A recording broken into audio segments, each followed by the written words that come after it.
èmi ni tí náà lóòótọ́ bàbá Confirm International, ọkọ̀ oṣù ọkọ̀ àjẹ́, ọkọ̀ èmèrè. Ìgbẹ́ òlégun ẹni tó bá tẹ̀kùn ló máa ń ro. Èyí lè wà lẹ́yìn torí ẹgòkè.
Friday, Sunday.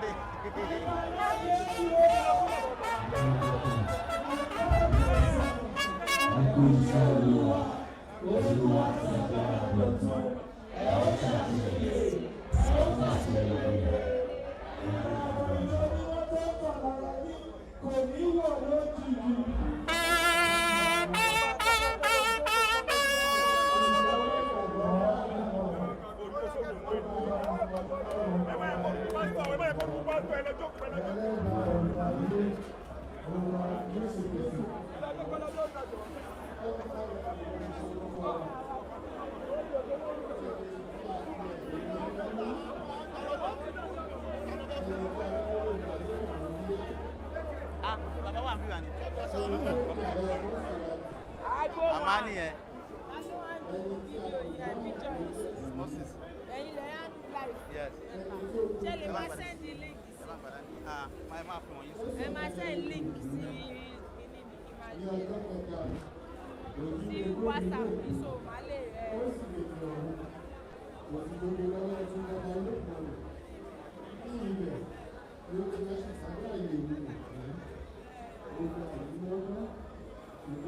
àárín lè máa wà tó ṣe bí tẹ̀wá yẹn dàrẹ́.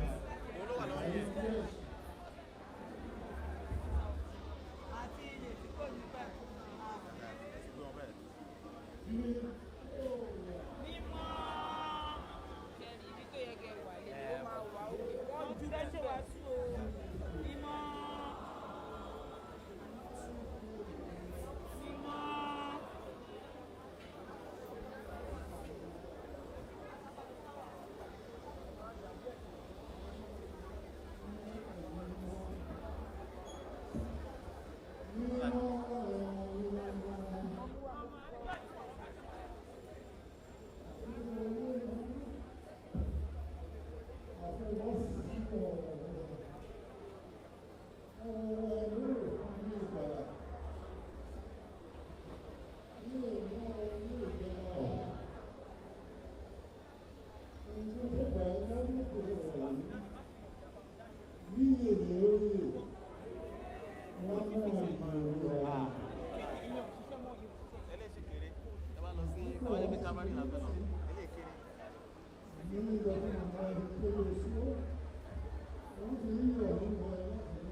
Àpótò wa ti jábọ́ lọ́jọ́ ìkórè wọn kì í mú o. Ẹni tó bá wà lẹ́gbẹ̀ẹ́ bí tó bá wà ní sáàdì ọwọ́ bíbá ló máa ń mú.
Please.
Mafoya.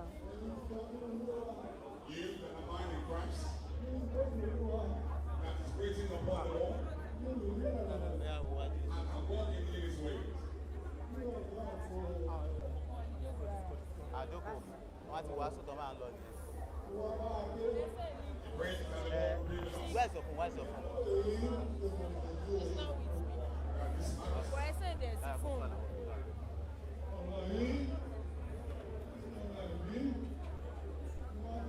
ayé àmì àtọ̀ lè sọ. ayé àmì àtọ̀ olùṣọ́ olùṣọ́. The lives of every ayé àmì àtọ̀ olùṣọ́. ẹjẹ máa ń yà wá. ó yá. and that you should be afraid of him in all his dictates and instructions. That he will abide with us.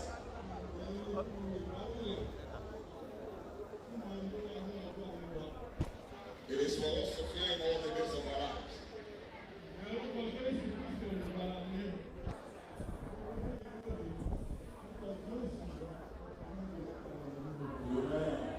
olùṣọ́ olùṣọ́. mo ń drive lọ́jọ́ yẹn ló jẹ́ kí n lè reply much. ẹ bá fẹ́ wá sí ẹ bá fi ìdìbò bẹ́ẹ̀ máa pe àwa àwa làwa lè kó ọ̀ náà ẹ tọ́ra sàn tó láti ní ẹ nídìí láti kí o tó láti fẹ́ rèpo ẹ sọ fún wa máa ní onílé kó tó máa ní pé kàn lọ káńtẹ̀ ti dárúkọ mi bẹ̀ wọ́n máa ti dá wọn náà because ẹ máa tẹ́tù wọn bẹ̀ pápápá ẹ nídìí láti kí o bẹ́gà ló wà ẹ nídìí láti kí o nígbà tí mo rí ọmọ jẹ́ yá píjọ kẹ́ lè rí pé mo rí mọ́tò yìí mo ti yá píjọ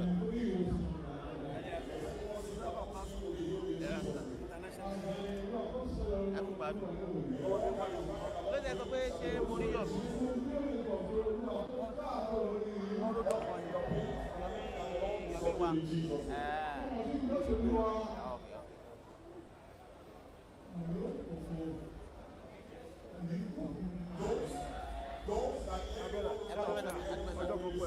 God bless you. Family.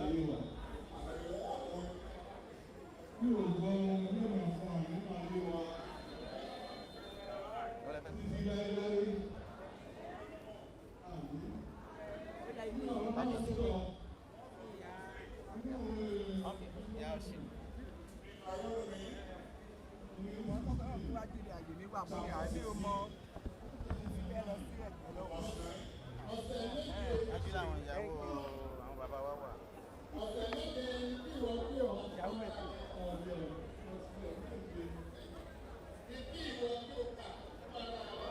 Fún ara wa, lọ́nà kan ọ̀sẹ̀ méje. Kí ẹ̀yìn àwa lọ́dọ̀ ẹ̀ máa ka ọ̀sẹ̀ méje náà. Lẹ́yìn tí àwa ti pẹ̀lú ọkà ìṣòro wa. Ní kí ìwọ tó ti pa àjọ ọ̀sẹ̀ lọ́wọ́. Ọmọ ìjọ mímọ́ wọ́n sí ọ̀sẹ̀ olúwa, àṣẹ olúwa tí wọ́n pa àjọ ọ̀sẹ̀ mọ́. Sí olúwa lọ́rùn rẹ̀. Ní ọlọ́run a fi pèlè ìparí ẹ̀sẹ̀ wa. Pẹ̀lú ọ̀rẹ́ ìfẹ́ àtìlúwà ọwọ́ rẹ̀. Pẹ̀lú gbogbo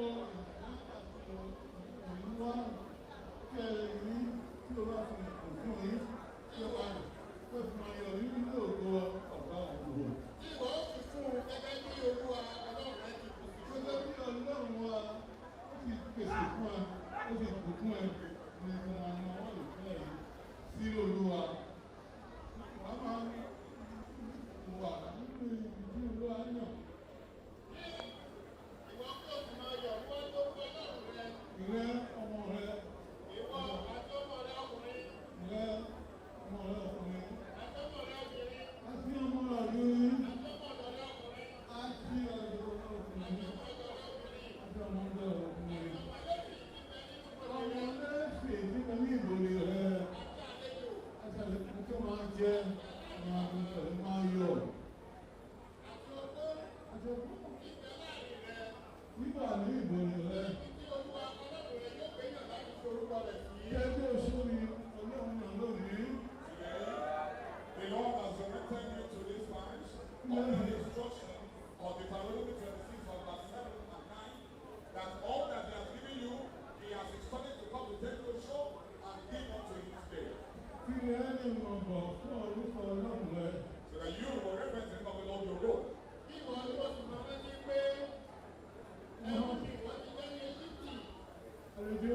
láti orí ìwà. Ìwọ tó máa kíyèsí àtúnṣe ìlànà wọn yìí. Máa kíyèsí àwọn ìlànà yìí tó máa ń tẹ̀lé bá fún ọ. You remember you were once a slave in Egypt. Mọ́mí, Ìrírí ẹ̀yọ̀ àìsàn fún wa, lọ́lẹ̀. jẹ́ kí lè wà báyìí. Nínú ìwé Proverbs oríkẹta chapter 3, ẹsẹ̀ kẹsàn-án kẹwàá. from verse 9 and 10.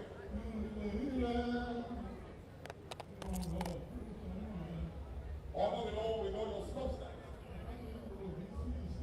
and all that He has given unto you. Gbogbo ìdí rẹ̀ bọ̀wọ̀ fún Olúwa. Fi gbogbo ìdí rẹ̀ fi bọ̀wọ̀ fún ọba ìgbìmọ̀ rẹ̀. Àti láti inú gbogbo àkọ́bí ìbísí oko rẹ̀. Láti láti gbogbo àkọ́bí ìbísí iṣẹ́ ọwọ́ rẹ̀. Bẹ́ẹ̀ ni àdá rẹ̀ yóò kún fún ọ̀pọ̀lọpọ̀. Bẹ́ẹ̀ ni yóò sí ọ̀tá rẹ̀ máa kún fún ọ̀pọ̀lọpọ̀. Àti àdá rẹ̀ yóò sì kún fún ọtí wáìnì. Àdá rẹ̀ yóò sì máa kún fún ọtí wáìnì tuntun. Ìyẹn olówó arúgbó nínú rẹ̀. Praise the Lord with all that He has given unto you. Olúwa, Olúwa, ìrìn àgbà mi ní Olúwa. Ilé ìsìnká, ilé ìsìnká, ilé ìsìnká, ilé ìsìnká, ilé ìsìnká, ilé ìsìnká, ìrìn àgbà mi ní Olúwa.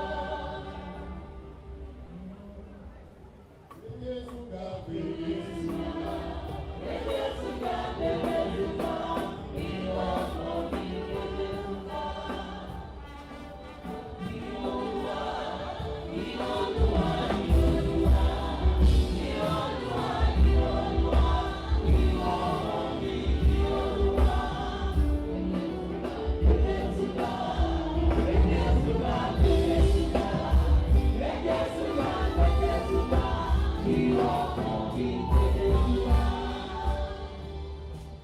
You that are minding the Lord, remember the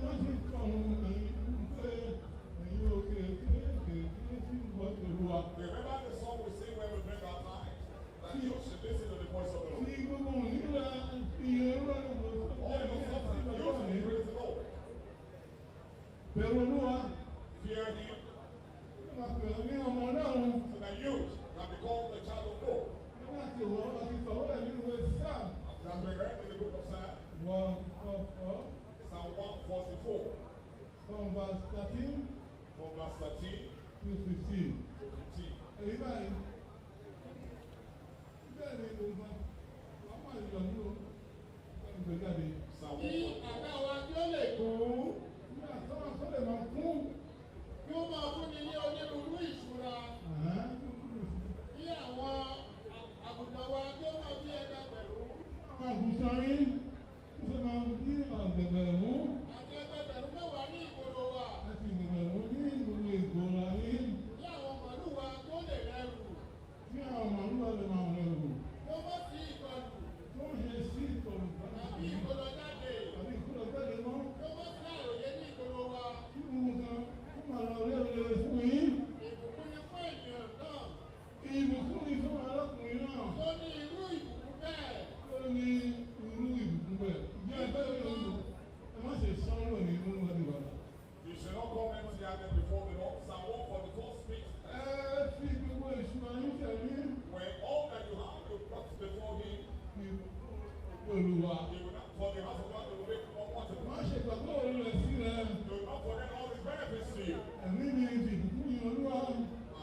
fúrúgbìn mi. You have come to sow a seed. Ohunkóhun tó bá fúrúgbìn ènìyàn á ká. Whatever you sow, you will surely reap. Èyí ni ìgbàgbọ́ láti apá ráì. Wọ́n fúrúgbìn kí When you sow little, ènìyàn á ká o. you will harvest little. Ṣùgbọ́n bàbá In plenty. ìgbà ayé ará mi nù ní Jésù. Therefore, my brethren in the Lord, Ẹ̀yin olúwa olóògbé gbogbo òní. praise the Lord with all that He has given unto you. Ká máa sìn ín nítorí ìbọ̀wọ̀. Worship Him in all reverence. Ká máa tẹ̀lé òfin rẹ̀. And follow His dictates and instructions. Ọba tó tẹ̀lé ẹ sí. He that spared your life, Ló máa bù sí He i. will always multiply you in Jesus' name. Ẹni tí ìlú púpọ̀ ní ká púpọ̀. He that so bountifully will be bountiful. Ẹ ṣe é lórí ètùtù nínú ọ̀sán yín. Do as you are purposely in your heart. Bí ṣe àfẹ́kúṣe tàbí Not with a àfẹ́kúṣe thought, ṣe. but it must do it by willing man. Nígbà olúwa lọ́wọ́ wọn fẹ́ ọlọ́run nínú. Because God loves a shelter giver. Kí o sì máa pọ̀ sí i. And that you will multiply. Ṣùgbọ́n èyí ni mo wí bẹ́ẹ̀. ìyàkóso ìfọ́nmi fún ẹ pé ẹni tó bá fúrúgbìn kìíún wọ́n á fún ìdí olóòrè kìíún ni ó kà á. kí wọ́n máa ká o. ẹni tó bá ti fúrúgbìn púpọ̀ Yóò fún ìdí pọ̀. púpọ̀ ni ó kà á. Ìbéèrè ẹsẹ̀ ìṣòro pẹ̀lú olúwa. Do you want to try God and test Him today? Yóò fẹ́ ṣòro pẹ̀lú olúwa If lẹ́yìn you tó want to pọ̀. go in step with God, Kọrin yìí pẹ̀lú mi. you sing this song with me. Máa bá lù wá ṣòro.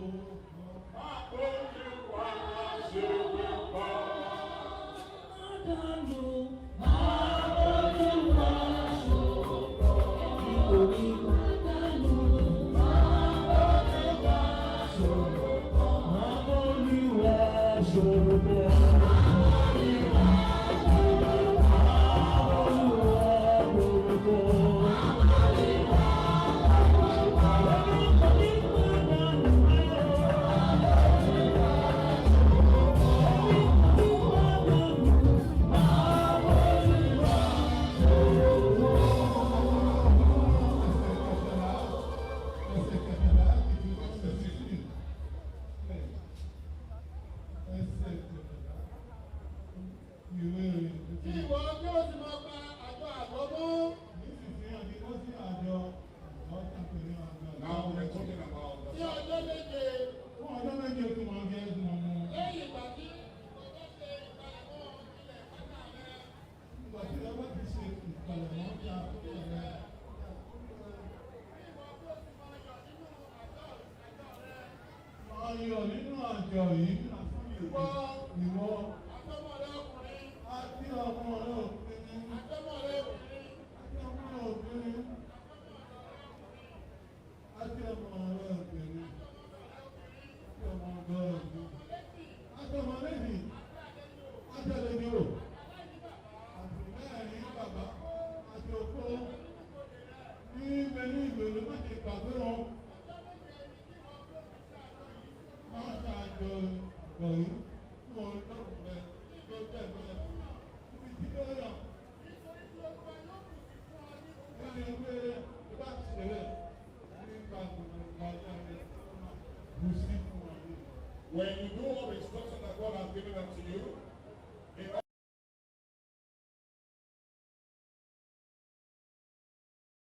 think that the Lord will multiply like you have brought before Him. Ẹ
ìgbàlà máa mú àgbo ìgbàlà dání.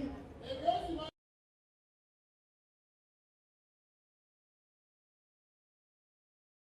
Olúwa máa san èdè ìfẹ́ náà ní ọ̀nà.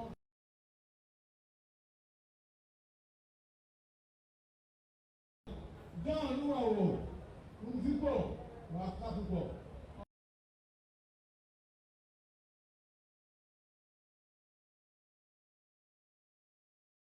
Gbogbo ìdámẹ́wàá tòní san ní kúnkún. Ó ṣe búkẹ́ má ṣe tó kàn wọ́n síbẹ̀. Wọ́n gbé sí ọ̀gbẹ̀gbẹ̀ ìjà. Ibi tí kò gbé ìgbàǹkan jẹ́. Ibi tí ìṣúná ọlọ́wà. Ibẹ̀ ni ẹ̀mí wọn tẹ̀lé sí. Nínú ìlú òkùnrin òbíà. Luke chapter 12. Perhaps you are asking, what shall you bring before the Lord? It is those that He has given you, you must bring before Him, so that you will be more precious in your goodness. Nítorí níbi tí ìṣúra yín gbé wà. Ibi tí ìṣúra wà. Where your treasure is, Níbẹ̀ ni ọkùnrin yóò gbé wà pẹ̀lú. so also your mind with that. Ẹ fi gbogbo nǹkan tẹ̀lé ní ẹ̀ta. All that you have. Àwọn ohun tí ẹ̀yìn ní. Láti àwọn nǹkan tẹ̀lé ní ìjọ tó wọ́n owó èlò wa. Bring the money into the house of the Lord. Ẹ máa sọ̀rọ̀ àánú èlò wa. Ẹ̀yìn tó ti pèsè àpò fún ara yín. Ẹ máa ń kó láti máa pèsè àpò fún ara lókè ọ̀run. When you do this, you will bring the house for yourself in heaven. Ìṣúra ní ìdíje ìlú. Ìṣúra ní ọ̀run. Ìṣúra ní ìlú ọlọ́run. Kí kì í tán. Kì í tán. Níbi tí olè kò lè súnmọ́. Ibi tí olè kò lè. Àti ibi tí kòkòrò kì í bàjẹ́. Kòkòrò kò lè ba ìṣúra jẹ́. Nítorí níbi tí ìṣúra yín gbé wà. Níbi tí ìṣúra wà níbẹ̀ ni ọkàn yóò gbé wà pẹ̀lú. Ibẹ̀ ni ọkàn máa tẹ̀lé sí. Báwo lọ́wọ́ ọlọ́run ní ọ̀gá àwọn ìjọba. So I want to say, when you prepare your treasure in heaven, you can have bankrupt. Sanwó ìdánwò rẹ̀. All your tithes, bring it to the house of the Lord. Tẹ́wọ́ olúwa rẹ̀ wò. Try it and see that the Lord is good. Ṣé òun kò máa sáyé? Bẹ́ẹ̀ ni òun kò máa wọ̀. Remember, you put that into the wall, and you will not take anything back when you are good. Ẹ̀yìn báyìí, ìwé wọn sọ fún wa nínú ìwé Reference in Proverbs. lọ́wọ́. Ó lè ṣe 24. Ẹnìkan wà kí fún ọdún. Ẹnìkan wà Proverbs 1:1. Verse 24. Ẹnìkan wà kí fún ká bẹ́ẹ̀ ní BC. Ẹnìkan wà kí fún ọmọ.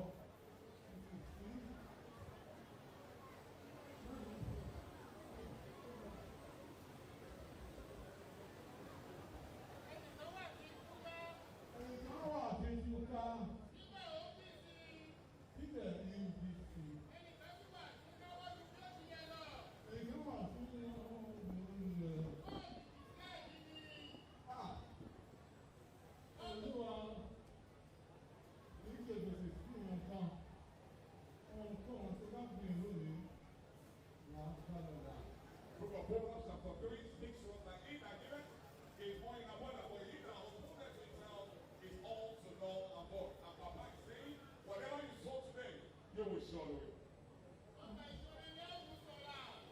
Ọkàn ìṣòro káwọn sára. The hand that giveth shall be blessed. Àbò ní fún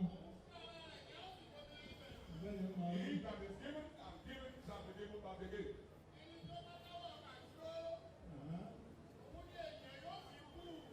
Ọlọ́run máa ṣe fi abẹ́. Amen. He that opponent shall be rebuked, may that not be your portion in Jesus' name. Lónìí, Today, níwájú olúwa ẹ máa jó before God, you all dance, ẹ̀yin ọkùnrin.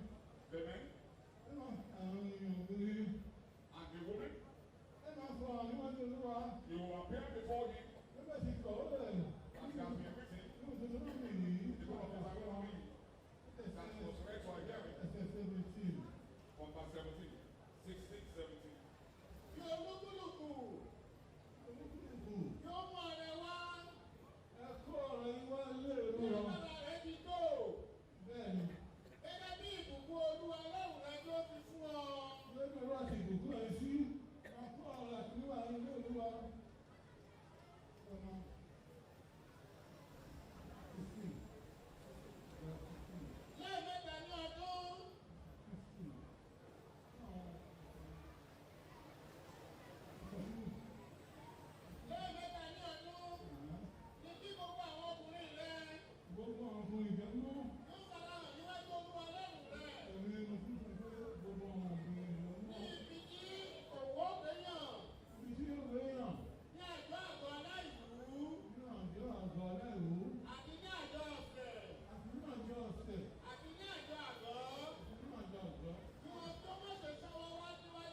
ẹ̀rí báyìí. Therefore, Ó dolúwa. ìwọ iṣẹ́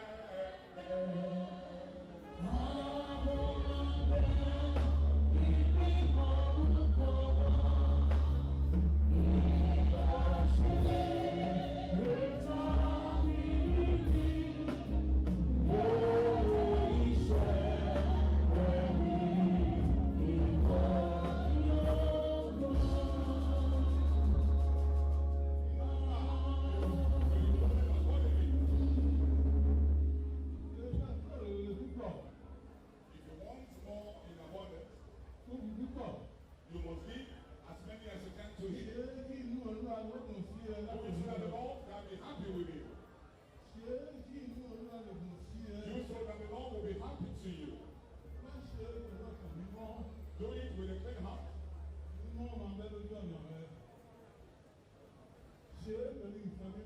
Do it with a holy heart, with humble spirit, and with fear, and trembling, and with trembling.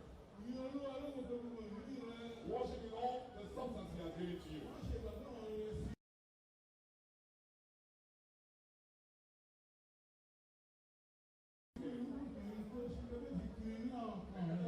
No purpose in his heart. It is not by fault, but we will in heart. Because God wants us to so that the best is precious. Reference to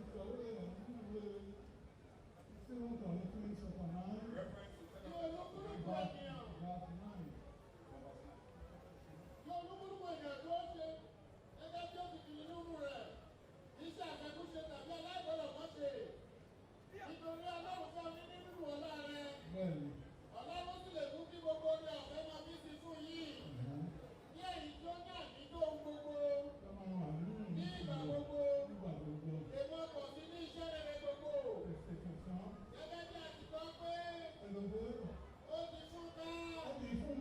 Ó ti fi fún àwọn tálákà. Òdodo rẹ̀ dúró láéláé.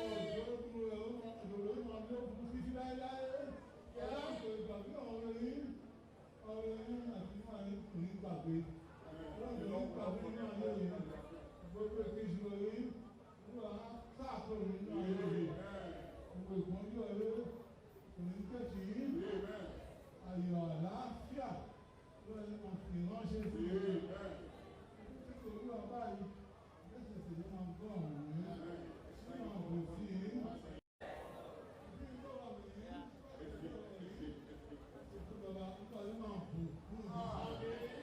Àlàáfíà ló wà nínú àwọn ẹ̀rí. Ẹ̀mí gbogbo lọ́wọ́ fi fẹ́ lọ́wọ́. Ìgbésẹ̀ máa jẹ́ kì í. Oríṣẹ́ orí iṣẹ́ ṣe. Nígbà níbi iṣẹ́ wa tó ń gbéga níbi iṣẹ́. Ẹ̀ńtẹ́ ní kíkọ́ ló ìkọ̀ṣe fún ọkọ̀ jáde wọn ní ayé yìí. Ìgbó fún wa tó wà ẹ̀rí. Ìgbìmọ̀ bí sí. Ọ̀tún ṣe fún àléwọ̀ ṣe. Àgbòrúra tọ́lọ́ ní orí.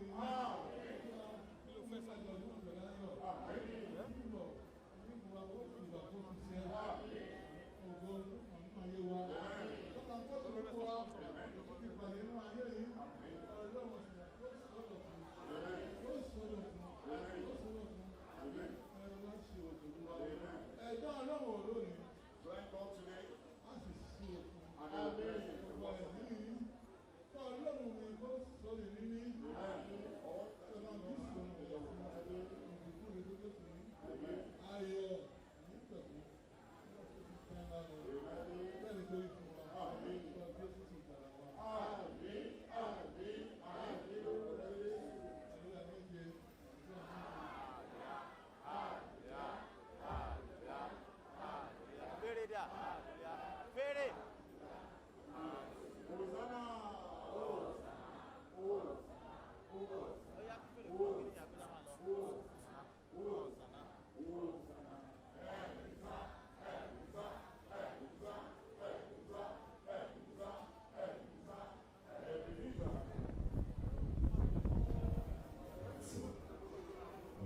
pásọ̀ lélẹ̀.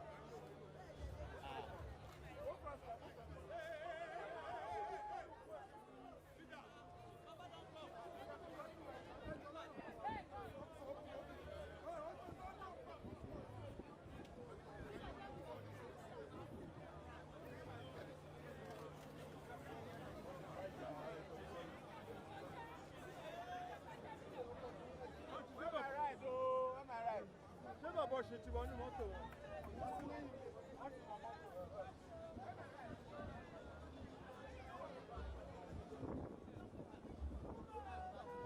ó yà àwọn sójà yẹn dà.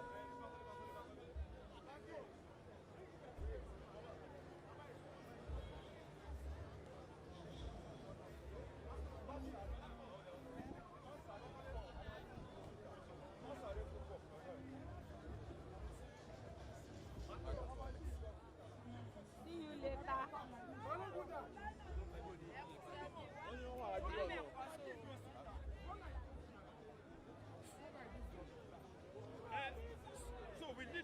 èmi ni tí náà lóòótọ́ bàbá Confirm International ọkọ̀ oṣù ọkọ̀ àjẹ́ ọkọ̀ èmèrè ìgbẹ́ òlégun ẹni tó bá tẹ̀kùn ló máa ń ro